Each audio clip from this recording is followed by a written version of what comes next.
poka. Dio mawimbi mchoka. Aita urugai. Hey! Aluminium ya choka. Dio hii. Saka ndo zvinenge zvakuitwa mawindow angu kaizvo. Aluminium.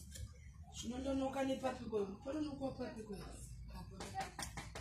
Wakoi? Vari kushanda. Hai. Mukwasha. Zizi. Pachipamwe. Muraiti. Ndauya akazvineka vapananda kutonakirwa kutorwa moyoka nemarume acho iwaya. Ndakatona muchauya. Aiwa ndanchiuya. Mabasa anowanda. Ndokarumire yacho iyoyi. Ndiyo iyi. Ndo madhoo atinogadzira. Arumirium. Aluminium. Aluminium. Chirunguka. Saka aya ndo anonyotseswa kumasabhabhu because ndiri kuvaka kumalolo. Kwese kumasabhabhu nekumalolo anongopinda. Kana kumusha anoita. Anoita. But ndo malatest here because mazano ndoda kufambira nengwa munongo. Ndo malatest ndo mutakuna. Status. Chigorova slide. Slide ndo kudini. Kuvhara. Doka. Uri ndo mavharirwa. Ko kana wakuda kuvhura. Uvhotisa. Bata yapa ndimbo. Nyatospoderera ndo nyatsoti. Kuvhara dorangu. Kuvhara. Kuvhura. Ndotombonokoka hama dzangu dzaisada kuuya pano kuti ndipote nchivhara. Ende zvine style wena. Chai. Unoziva shamwari yangu iyo ndakaiona ikaisa marumiri ati akatondipa namba yenyu akati mukwasha wavo vanetsa patano ndo vari kuisira munhu wese. Tisi tinobika zvinhu izvi.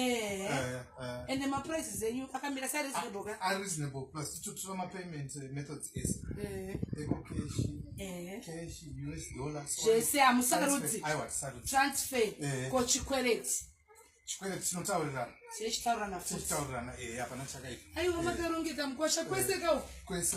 Even ndiri kuona ka yese imba arumiria. Yese imba marumirium. Toita futi nemawindo. Saka yeshawa yekuti unogeza uchionekwa aka uchitamba madhanza ako uri muningi mupacha gore rino ina nchagari ngati munoita measurements acho kumba chitora zvese zvinotorwa mukasire ka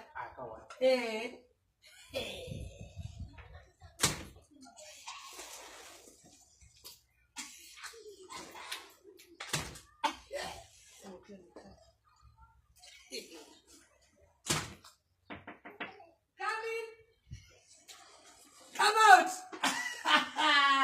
Aiwa chirungu. Chikasira inda kukumirira imota ka. Tikasire.